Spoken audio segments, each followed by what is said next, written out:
problema bueno y un problema malo.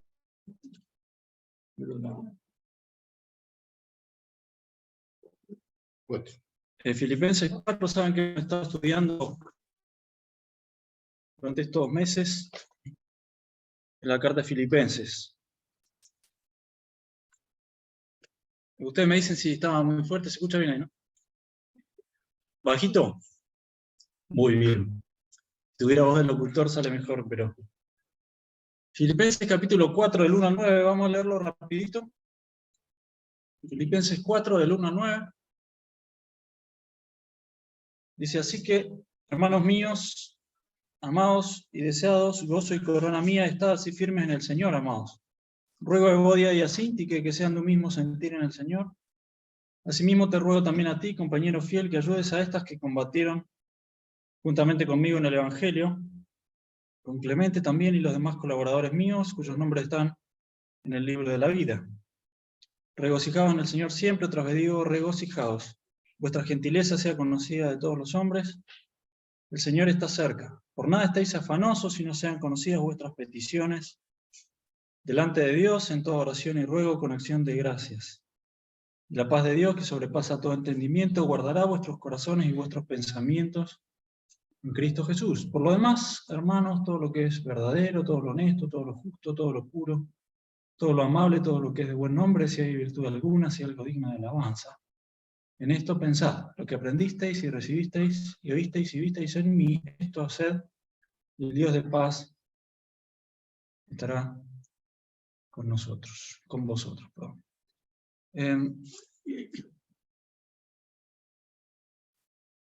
Los dos problemas que digo que tiene este texto son, el problema bueno es que está tan cargado de lecciones fácilmente llevables a la práctica, que en el tiempo que tenemos dedicado para un sermón, que son unos 30 minutos, vamos a tener que ir rápido. Pero bueno, nos va a quedar como ideas para ir meditando. Simplemente vamos a tener que encontrar algunas perlas y saber que hay más tesoro escondido ahí. Pero es un desafío, ¿no? Y el otro problema, que es el verdadero en realidad, es que algunas de estas grandes promesas y grandes mandamientos son tan conocidos para nosotros, porque son valiosos, porque los repetimos, porque nos los decimos, que a veces se vuelven comunes, los damos por sentados. Y el problema que a veces nos pasa con algo que tenemos conocido es que perdió valor por haber adquirido familiaridad. Pero no debiera ser así con la palabra de Dios. Un profesor la semana pasada decía, hoy por hoy que algo sea la palabra de Dios, a mucha gente no le afecta mucho. Sí, está bien, Dios lo dice, la Biblia dice tal cosa, pero yo lo voy a manejar de esta otra manera. Y creo que ese es el verdadero peligro, lo temible. Algo que para nosotros es conocido, algunas de estas son promesas que nos hemos dado, que nos hemos memorizado, o que no sean populares en el mundo, deje de tener valor. Y por eso yo quería, al ver estas cosas, que no olvidemos algo que es muy básico, que esta es la palabra de Dios, y que algo puesto allí, si lo interpretamos y lo entendemos bien, tiene la autoridad del universo, porque es Dios quien lo dice, ¿no? Hay una de las partes del pasaje al final que tuvo un impacto para mí en un campamento. Ahora voy a decir una fecha que va a delatar mi edad. Bueno, no un secreto, no la va a delatar, la va a evidenciar, pero no está escondida de nadie. En el año 1846, no, en 96, por ahí, 95, 96, la iglesia que yo vivía, a la que iba allá en el sur, Patagonia, varias iglesias organizaron un campamento. Fue a predicar Juan Pablo Ongarrá, ¿varios lo conocen? La iglesia de la Puerta Abierta. Estábamos todos en carpa, un frío terrible, estos fríos que hacen acá, no, ahí, si estaba en el fogón, ponete cerca, del lado de adelante te quemaba y del lado de la espalda te moría de frío, porque hacía un frío bárbaro, pero lo disfrutábamos. Claro que teníamos otra edad. Pero recuerdo que fue, al menos mirando hacia atrás, el punto en el cual yo le presté atención al texto, al último que vamos a mencionar acá, a la última parte, el verso 8 y 9 allí, donde nos dicen qué tenemos que pensar. no lo recuerdo como un momento en que quedé emocionado, con ganas de tirar al fuego un palito en señal de consagración. Más bien recuerdo como algo que llegó a mi mente, se sembró ahí, un texto que yo ya conocía, que uno lo ha leído muchas veces, pero empieza la mente a trabajar y el Espíritu Santo a utilizarlo, y eso empieza a cambiar la vida. Y eso es lo que tiene que hacer con nosotros la Biblia, aún los textos que ya tenemos conocidos de siempre. Por eso a veces viene bien cuando uno agarra otra traducción, una paráfrasis de la Biblia, o uno encuentra en internet ya un texto dicho con palabras un poco diferentes, a veces más sencillas, porque a uno lo obliga a reprocesar algo que uno siempre lo conoció, pero uno se vuelve a exponer de alguna manera en la palabra. Estamos llegando al final de nuestro estudio de Filipenses. Vieron que habíamos dividido como en 4 capítulos temas grandes. El capítulo 1, Pablo está prisionero, y el objetivo de él es que Cristo sea magnificado, engrandecido. Y por eso en el capítulo 1 lo dividimos en secciones que dicen magnificando a Cristo. Él cuando saluda a los hermanos le dice, hermanos, yo estoy preso. Por eso, lejos de echarle tierra al nombre de los cristianos, eso resultó en que Cristo es más magnificado, porque entre los soldados y entre la gente acá, Cristo ha sido glorificado. Y los otros hermanos, viendo que estoy prisionero y que soy fiel, más se atreven a predicar a Cristo. Entonces resultó en más gloria para el Señor. Lo mismo dice, yo quiero que pase con mi vida. No sé si voy a morir o voy a vivir, porque estaba en la cárcel esperando la audición con el emperador. Te salgo caminando o me llevan, digamos, porque me matan. Pero lo que yo no quiero es perder la verdadera batalla, la espiritual. Sea como sea, yo quiero salir victorioso y que Cristo sea magnificado. Y lo mismo le dicen en el capítulo 1 a ustedes, hermanos. Que vivan como es digno del Señor, ya que ustedes están libres, que Cristo sea magnificado. El capítulo 2 habla de imitar a Cristo. Había algunos problemas de pelea o que podían surgir peleas entre los hermanos. Entonces, Pablo dice, la manera de combatir esto es que nosotros imitemos a Cristo, con una actitud humilde, con una actitud de poner al otro en primer lugar, de pensar en los demás. Miremos el ejemplo de Cristo, que estando en la suma gloria descendió hasta la suma bajeza, podríamos decir, y fue castigado por nuestros pecados. Y miremos otros ejemplos que tenemos acá, como Timoteo, Epafrodito y el mismo apóstol Pablo, de cómo imitar a Cristo. El capítulo 3 se concentra en conocer a Cristo. Y Pablo dice, conocer a Cristo es lo más excelente, es la gran misión, la gran vocación, el gran privilegio que los cristianos tenemos. Hoy cuando entramos estaba tocando la guitarra y hablábamos, y uno dice toco de oído, y yo sé un poco, y el hermano dice, estamos para aprender. Venimos en la vida siempre aprendiendo. Pero lo más grande que nosotros podemos aprender no es meramente un conocimiento intelectual, es un conocimiento experimental. Conocer a Cristo es la misión, es el privilegio, es la gloria. Esto parece una cosa que no siempre le damos la dimensión que tiene. Lo digo porque a veces lo que nos preocupa en nuestra vida no es adquirir conocimiento de Cristo. Nos preocupa a veces adquirir otras cosas, nos preocupa no adquirir enfermedades, no adquirir problemas. Pero Pablo dice, conocer a Cristo se ha vuelto la excelencia máxima. Y él muestra eso en el capítulo 3, y cómo él había progresado en eso, incluso no llegado al final. Pero hermanos, ni yo ni ustedes, si todavía están en el camino del progreso, del conocimiento de Cristo, no nos desanimemos, que el pasado nos sirva para aprender, nos sirva para agradecer, pero no nos deje esclavizados, miremos para adelante, que nuestra meta final es estar en la misma presencia de Cristo. Y llega el capítulo 4, y nos vamos a concentrar en el capítulo 4 hablando del gozo cristiano. Y en el fondo termina siendo gozar a Cristo, que era como decía el bosquejo que teníamos. El tema de la alegría y del gozo es bastante presente en esta carta. Pablo es un prisionero, pero es un ganador. Está tan contento, todo parece que, claro, porque está en las manos del Señor. El Señor le está usando, tiene la presencia del Señor, y entonces todo lo negativo resulta siendo positivo. Y entonces les va a hablar, hermanos, como llegando a redondear la carta, casi al final. El verso 1 de lo que hemos leído, capítulo 4:1, dice, así que, hermanos míos, amados, deseados, y al final vuelve a decir, amados. Se le rebalsan los calificativos a Pablo al referirse a sus hermanos, porque los quiere.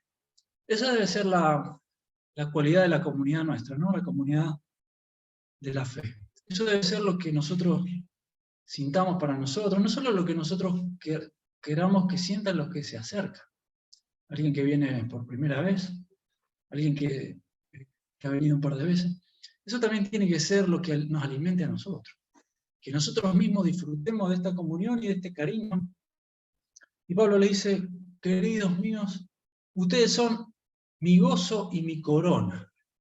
Para nosotros, ¿qué significa corona? ¿Con qué lo asociamos? En general está asociado con un rey, ¿no? Pero en la antigüedad la corona tenía dos asociaciones, que una ahora se ha perdido un poco. Una es la corona del vencedor, la de laureles. La otra era la corona del rey. Ahora cuando alguien vence, por ejemplo, un campeonato mundial de fútbol, lo que le ponen a cada uno es una medalla, ¿no? Y una copa, la levantan, la besan, la pasean, a veces pasean una copa falsa porque pensaron que era la verdadera, pero en la antigüedad al que ganaba una carrera le ponían una corona. A Jesucristo le pusieron una corona de espinas, era una burla, era el rey de los judíos, pero también, en vez de ser una de laureles de vencedor, era una de espinas de burla, pero el Señor venció, y el que le coronó fue el Dios del universo. Y entonces acá Pablo está diciendo, ustedes son mi corona, no en el sentido real, en el sentido de vencedor. Ustedes son lo que de mi carrera cristiana muestra la victoria. Ustedes son las personas por las que yo he sufrido, trabajado, los he amado, les he predicado. Entonces, hermanos, yo los veo así, los amo, los quiero y ustedes son mi corona. Así que, hermanos, dice el verso 1, manténganse firmes. Si nosotros vemos en este pasaje, que lo vamos a ver solo abuelo del pájaro, vamos a ver que tenemos un montón de exhortaciones de lo que el Señor quiere para nosotros. Y la primera la podemos encontrar acá. Probablemente haya más de las que yo mencioné, ¿no? Pero una es firmeza. Ya les había dicho en el capítulo 1, hermanos, que yo los encuentre firmes, que ustedes están firmes en la fe. Y acá les vuelvo a decir, hermanos, manténganse firmes. Es más fácil estar firme cuando no hay oposición, firme cuando no hay problemas, firme cuando no hay peleas, pero ahí no se ve la firmeza. Yo le contaba recién que viví en la Patagonia. ¿Está retumbando un poco? ¿Seco? A ver ahí, un poco mejor. O si no, bajarlo un poquito. Lo que pasa en la Patagonia Argentina, por lo menos, es que el viento es casi siempre del oeste. Entonces uno ve que los árboles están todos torcidos para el lado del mar, casi siempre. Y de chiquitos son sometidos a esfuerzo del viento. Entonces tiene unas raíces tremendas. Y a veces cuando vienen esos que salen en las noticias, ráfagas de 100 km por hora, 120, que a veces tumban camiones, que levantan, los árboles se las bancan. Pero acá, después cuando yo vine a vivir acá a la Pampa Húmeda, me encontré que vientos de 65 km por hora, unos árboles enormes en el piso. Porque la firmeza que tenían era distinta. La firmeza se ve ante la oposición, ante el problema. Lo mismo pasa con nuestra vida espiritual. No queremos la oposición, pero es la que nos hace crecer y estar firmes. Y dice así también Pablo allí, manténganse firmes. El verso 2 les va a exhortar a una segunda cosa, además de la firmeza, que es el amor y la unidad. Dice, ruego a Evodia y a Síntique que sean de un mismo sentir en el Señor. ¿Conocen a alguien que se llama Evodia o Síntique? Alice le podríamos haber puesto el segundo nombre, es Síntique. Síntique cuando subía al colectivo y te... El texto, vieron que esto está traducido al español del griego, y muchas veces nosotros cuando hacemos la traducción hay que acomodar un poco cómo es la gramática en español. Nosotros, por ejemplo, para enumerar, usamos la coma, ¿no? Decimos las sillas, la mesa, los bancos y el micrófono. Y la I la pusimos solo al final, la otra pusimos coma. A veces en otro idioma la manera de hacerlo es distinta, a veces hay coma, a veces no hay, a veces va la I muchas veces. Como si dijéramos los bancos y la mesa y el teclado. Y acá lo que se puso como ruego, Evodia y Asinti, que en el griego original están puestas de otra manera la palabra y dicen, a Evodia ruego y a Asinti que ruego, un mismo pensamiento o sentir en el Señor. Y lo que se echa de ver un poquito más claro ahí es que Pablo sabía que eran estas dos hermanas que tenían problemas entre ellas. Y entonces Pablo le dice, se lo ruego a una y se lo ruego a la otra. Pónganse de acuerdo. Cuando la Biblia nos habla de ser de un mismo sentir, no es solamente la parte emocional del sentir. Hay veces que uno no las puede controlar, las emociones, ¿no? casi nunca uno las puede controlar a gusto. Uno puede hacer otras cosas que hacen que luego las emociones continúen encaminadas, por lo que uno puede controlar es lo que uno piensa, la actitud que uno tiene. Y acá la palabra esta sentir se refiere a un pensamiento interesado, a una actitud mental encargada también de la emoción y del interés. Le dice, pónganse de acuerdo. Es difícil, no es simplemente una cuestión teológica, técnica, adquirir un conocimiento. Acá había un problema. Aparentemente estas eran unas hermanas muy fieles y muy trabajadoras, porque el verso 3 dice, te ruego a ti, compañero fiel, que ayudes a estas dos, Evodia y Síntique, que juntamente conmigo combatieron en el Evangelio, también, recuerda Pablo, combatió Clemente, y combatieron varios colaboradores míos cuyos nombres están en el libro de la vida. Estas son unas hermanas que evidentemente tenían una prominencia en la iglesia en Filipo, y que tenían algún problema de no ponerse de acuerdo, algún roce, alguna división, y esto estaba empezando a generar problemas. Y Pablo les habla como a personas maduras. Pero también lo que se echa de ver, en primer lugar, personas que han peleado por el Evangelio, que han combatido por el Evangelio, fíjense que lo ponen en un vocablo, en un contexto de combate, porque por el Evangelio muchas veces en el mundo que desprecia a Cristo, muchas veces es una guerra, una batalla, ¿no? Cada día. Y ellas combatieron, ellas pelearon, sufrieron, sirvieron al Señor, también Clemente, que era un hermano ahí conocido, y otros colaboradores, pero ahora surgió un problema y daba la impresión de que esto se cernía alguna nube negra que podía llegar a generar un problema serio. Entonces Pablo le dice, pónganse de acuerdo. Hermanas, han combatido, sus nombres están escritos en el libro de la vida, pónganse de acuerdo. Y le pide a alguien ahí, un compañero fiel, que las ayude.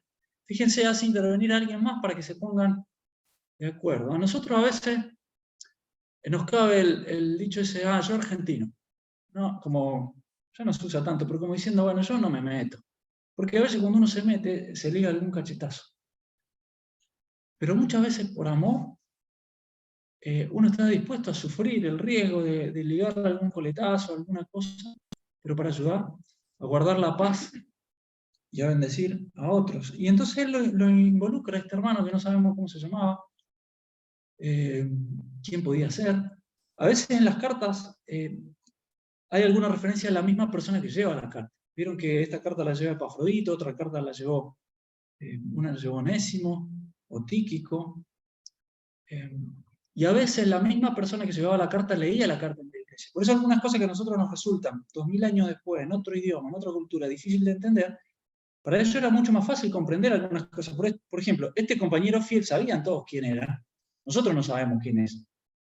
Pero para ellos sí. Incluso a veces la persona leía la carta y alguna cosa que no quedaba clara la podía explicar.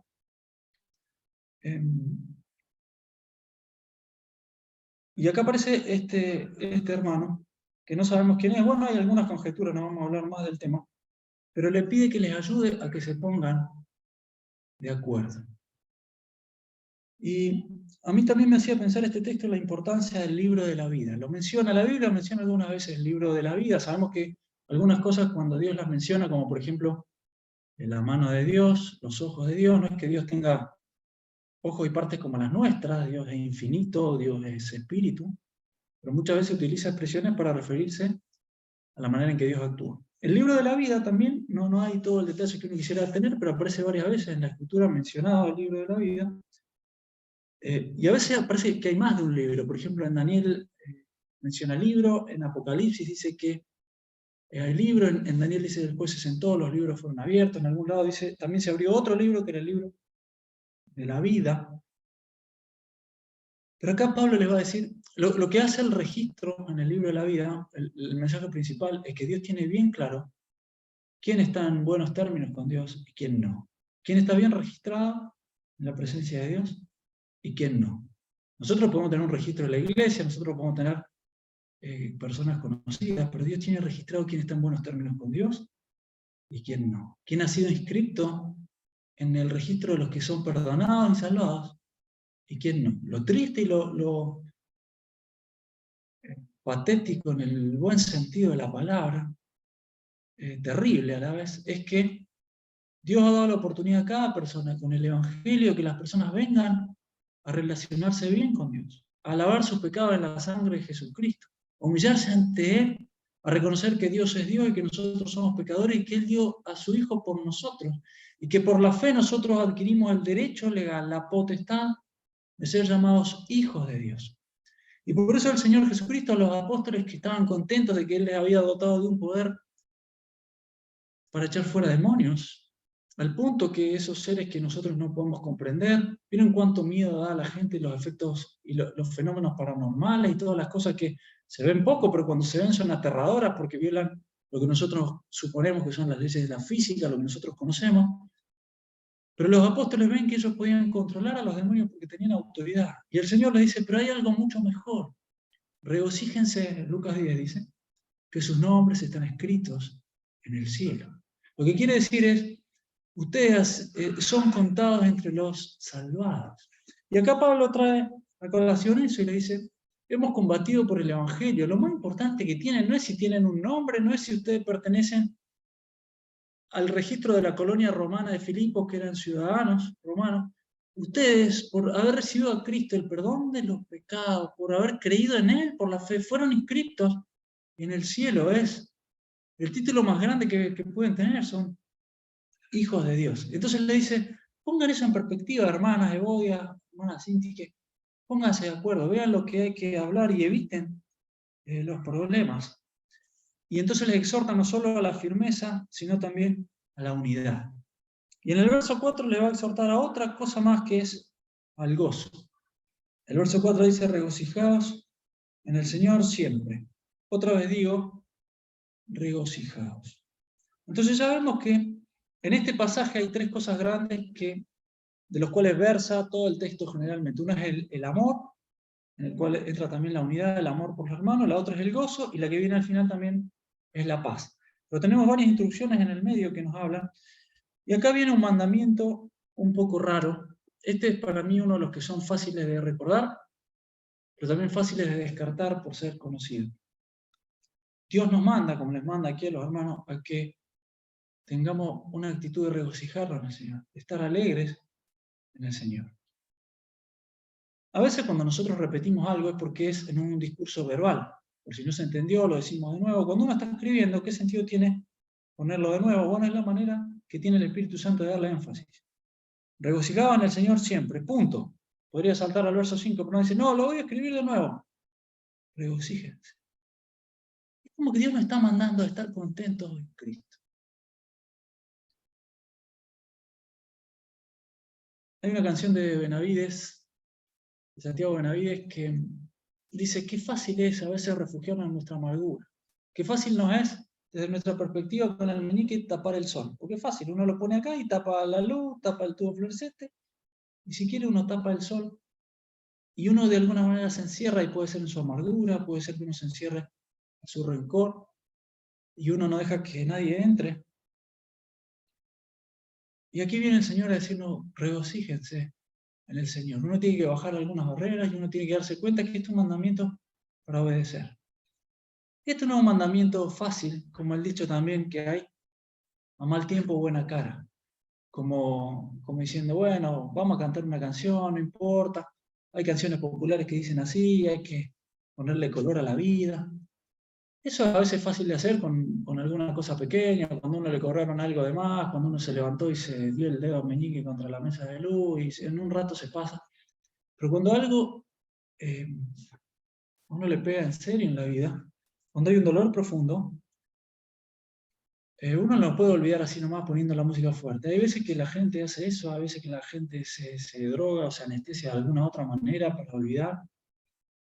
Pero acá es todo lo contrario, acá es en pleno uso de las facultades, que lo que uno tiene que hacer es venir a Cristo y a regocijarse en el Señor. Todos los mandamientos que hay en este pasaje son cosas que se pueden cumplir solamente en el poder del Espíritu Santo. Pero cuando el Señor nos da eso, son cosas que sí se pueden cumplir. Y el Dios nos está mandando no algo que no puede hacer. Y no nos está diciendo que usen dolor, no lo produzcan. Nos está diciendo que nosotros tenemos que, aún en medio de las circunstancias difíciles, regocijarnos en el Señor. Poner el foco en el Señor, aumentar nuestra cantidad de vinculación, de comunicación, de fijación en el Señor, de meditación en el Señor. Meditar en sus virtudes, en su carácter, en lo que Él ha hecho, en lo que Él ha prometido, meditar en cómo Él enfrentó los problemas en los días de su carne, meditar en las cosas que Él prometió a los suyos, meditar en cómo los que estuvieron cerca de Cristo enfrentaron las dificultades y empaparnos tanto del Señor que empiece a ocurrir la obediencia a este mandamiento, que nos podemos regocijar en el Señor. En los momentos en que las cosas van bien, papá, en los momentos en los que es difícil. Entonces este es un mandamiento que nosotros tenemos que cumplir. De alguna manera es un mandamiento espectacular, porque Dios nos está diciendo que tenemos que vivir en un estado de alegría. Uno dice, bueno, eso es muy complicado, pero Dios no nos está pidiendo algo en lo cual Él mismo no nos ponga la mano en la espalda y nos enseñe a andar por ese camino. ¿Cuántas veces Dios nos ha enseñado a caminar en ciertas maneras y en ciertas cosas de la vida? Y acá nos da este mandamiento, gócense en el Señor. Bueno, nos quedan unos 7 minutos, 10 minutos, así que avancemos rápido por los otros textos que hay. Dice el verso 4, que todo el mundo esté al tanto de vuestra gentileza, de vuestro buen trato. Hay personas que son extrovertidas y habladoras, personas que son de temperamento más calmo, pero eso no cambia.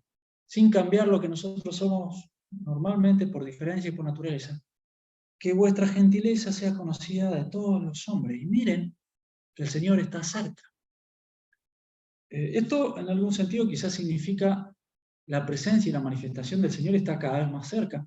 Pero el texto dice el Señor está cerca. El Señor, su presencia, la tenemos al alcance de la mano. Podemos echar mano del Señor, de su ayuda, porque el Señor está cerca. Él es omnipresente, en un sentido está cerca de todas las personas.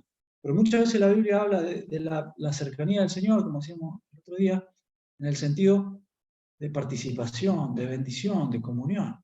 Entonces, aún en un mundo donde a veces nos tratan mal, en un ambiente laboral que a veces se vuelve hostil, en situaciones familiares difíciles, económicas complicadas, el Espíritu Santo puede operar estas cosas, que somos personas que nos regocijamos en el Señor, que somos personas cuya gentileza y amabilidad nos caracteriza y todos lo ven, y que nosotros podemos sentir la presencia del Señor cerca. El verso 6 trae una de las grandes promesas después de uno de los grandes mandamientos, y es la exhortación a la confianza en Dios. Por nada estéis preocupados, afanados, ansiosos, sino sean conocidas vuestras peticiones delante de Dios en toda oración y ruego, con acción de gracias. Ven que el texto 7 es una promesa muy linda. La paz de Dios guardará vuestros corazones y vuestros pensamientos en Cristo Jesús. Pero el verso 7 comienza con la conjunción y, ¿no? ¿Qué es lo que está queriendo decir? Presenten sus cargas al Señor, échenle todo, con acción de gracia, con ruego, con gratitud, y a continuación, entonces, como consecuencia, la paz de Dios va a operar eso. A nosotros nos cabe la parte del mandamiento. Es difícil, ¿no? Pero el Señor dice, el Señor se hace cargo de lo que dice, nada estéis afanosos, por nada. Es alta esa exigencia, o más bien esa propuesta, pero así el Señor la da. Por nada estéis afanosos, sino sean conocidas vuestras peticiones. Tráiganle al Señor sus cargas. A veces dedicamos poco tiempo a presentarnos a la presencia del Señor. A veces nos ponemos a orar y, como he dicho varias veces, y creo que nos pasa, demoramos un ratito en empezar a orar, de verdad. Cuando apagamos todas las otras voces y entramos a la presencia del Señor. Y empezamos a descargar nuestro corazón. Y nuestro monólogo se empieza a convertir en un diálogo, porque empezamos a estar un poquito más sensibles a lo que Dios nos quiere decir en la oración y empezamos a echar sobre Él nuestras peticiones. A veces con oración, a veces con ruego, a veces se derrama el corazón. Y a veces nos olvidamos de la última parte de la acción de gracias. Pero quizás tenemos que hacer el ejercicio intencional, voluntario, de decir, bueno, tengo que traer gratitud al Señor. Hagan esto, dice Pablo. Y cuando sea volcada la ansiedad y el afán en la presencia del Señor, insistentemente, prolongadamente, tal vez va a venir lo que el Señor ha prometido. La paz de Dios les va a cuidar la mente, les va a cuidar el corazón, y lo va a hacer en Cristo, en unión con Cristo, en comunión con Cristo. No cuidar la mente y no cuidar el corazón a veces repercute en el estrés, repercute en el estómago, en el intestino, en los nervios. Pero en el fondo, lo espiritual es lo más importante en cuanto a la salud, además del cuerpo, ¿no? Y el Señor dice, hagan esto. Echen todo sobre el Señor, ténganle confianza, sean agradecidos. Y acá está la promesa, lo tercero, además de lo que vimos del amor entre los hermanos, del gozo que debe caracterizar nuestra vida, la paz que tanto anhelamos, el Señor nos la quiere dar. Y finalmente termina el pasaje diciendo Pablo, ustedes tienen que pensar en esto y ustedes tienen que hacer esto. Este es uno de los secretos que yo recuerdo que aprendí, o al menos le empecé a prestar atención en el campamento. Quizás lo había empezado a aprender de antes, y creo que hasta el día de hoy todavía la lección sigue en proceso. Esto es lo que ustedes tienen que tener en la mente. Y menciona cosas, y no dice, en realidad es una descripción de lo que nosotros podríamos decir el carácter del Señor Jesucristo, digamos, que no lo menciona, pero menciona todas cosas buenas, todas cosas bondadosas, las cosas verdaderas. Muchas veces pensamos en ficción, pensamos en lo que podría pasar, nos damos manija. A veces lo vemos casi como algo que hay que tratar con un consejero, con un psiquiatra, rara vez pensamos o con un psicólogo, o con terapia, o con un amigo. Esto de que uno se da manija y piensa cosas, imagina qué pasaría, qué dijeron. Pero si uno toma esto como un mandamiento de Dios, cuando uno hace con los pensamientos lo que uno no tiene que hacer, uno incurre en transgresión, vamos a decir. O sea, es una cuestión espiritual y pecaminosa o de justicia también. Acá la Biblia nos está diciendo en qué tenemos que pensar. Para nosotros es más fácil ver que lo que está bien y lo que está mal son cosas que hacemos. Esto no se hace, aquello no se hace, miren hermanos, vi a tal hermano haciendo esto, perdón porque hice tal cosa. Eso es un poco lo que dice el verso 9, esto hacer. Ustedes vieron estos ejemplos en mí, esto hagan, pero el verso 8 le va a los pensamientos, es más largo el verso 8. Dice, esto es de lo que un creyente tiene que ocuparse al momento de pensar. Piensen en lo verdadero. ¿Cuántas veces uno piensa ficción, piensa historia inventada, piensa cosas, suposiciones? Piensa en lo honesto, lo que es respetable. ¿Cuántas veces uno tiene la tendencia a imaginar venganza o a imaginar cosas que no son, o a imaginar salirse con la de uno, o a imaginar todo lo que es justo, las cosas equitativas? ¿Cuántas veces uno quizás se la pasa pensando en el beneficio propio, en cómo salir de la mía? Ayer, por ejemplo, llegó un mensajito diciendo, ya está disponible tu factura, que tenía 2.500 pesos extra de lo que la factura tenía que tener. Y el contacto con la empresa de teléfono era el WhatsApp, el bot. Bueno, finalmente terminó con una buena resolución, nos descontaron esos 2.500 pesos extra. Pero a veces uno, quizás siguiendo la corriente del mundo, a uno le importa sacar ventaja, pero el creyente debe ocuparse de lo que es justo, de lo que es correcto. No simplemente si uno puede sacarle alguna ventaja al Estado, total, si es del Estado, no es de nadie. El creyente tiene que pensar en lo justo, tiene que pensar en lo puro. Hoy vivimos sometidos a una tentación, a la posibilidad de meter en nuestra mente tantas cosas falsas, cosas impuras, cosas negativas. Uno puede ver pornografía en cualquier lado, pero uno puede ver morbo en cualquier lado. Uno puede ver malas noticias a granel. Uno puede enfocarse solo en los peligros, solo en las cosas malas, solo en el chisme.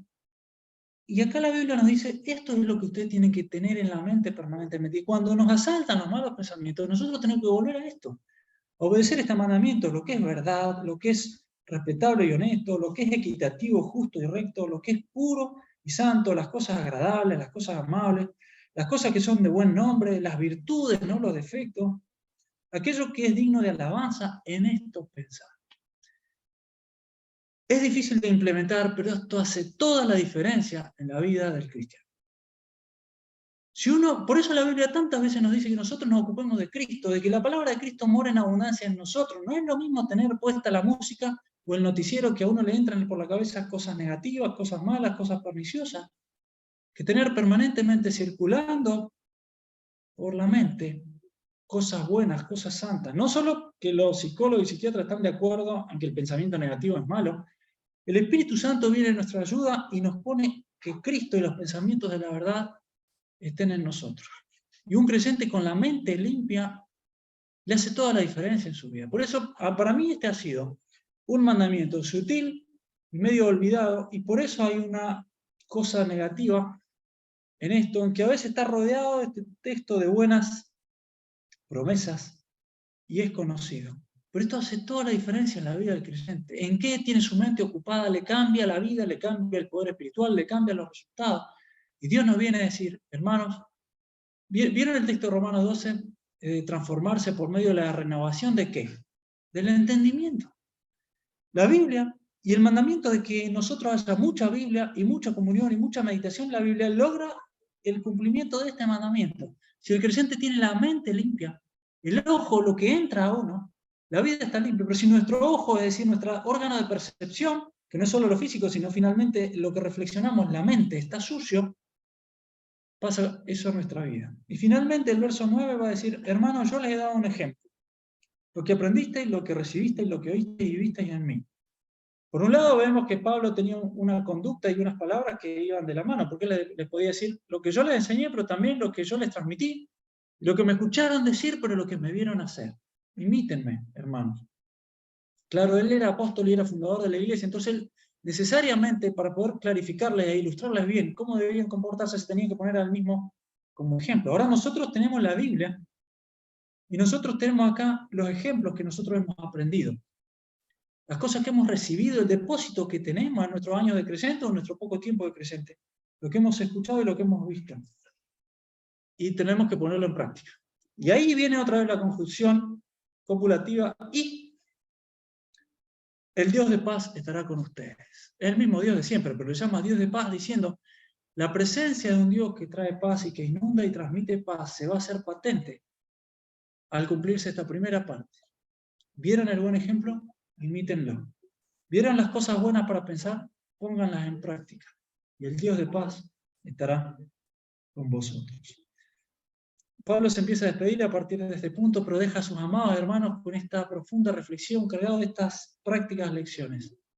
Nosotros queremos tener el gozo del Señor, queremos regocijarnos en Cristo y que su paz y su amor sean características de nuestra vida. Entonces estas son las condiciones. Dispongámonos a obedecer mandamientos sencillos de comprender, pero que cada día los tenemos que poner en práctica. Y la promesa del Señor no va a dejar de cumplirla. La paz de Dios, el Dios de paz, estará con nosotros y guardará nuestros corazones, nuestros pensamientos. Amén. Acabamos con oración. Señor, de nuevo, muchas gracias por tu palabra, que ilumina, que refresca, que nos recuerda, que nos pone tan sencillo y tan fácil lo que hay que hacer, pero sabemos que nos es imposible a menos que echemos mano del poder del Espíritu Santo. Y rogamos, Señor, que nos proveas de estas cosas, de este poder, de esta gracia, de estos pensamientos, y que podamos ser así una comunidad que se ama, que arregla sus diferencias, una comunidad en la cual reina el gozo y el amor de Dios, y que podamos, Señor, en nuestra vida tener nuestra mente, nuestro corazón, nuestra palabra, nuestro trato a los demás como tú quieres. Gracias, Señor, por tu hermosa y bendita palabra, y rogamos, Señor, tu poder para obedecerla. En el nombre de Jesucristo. Amén. Amén.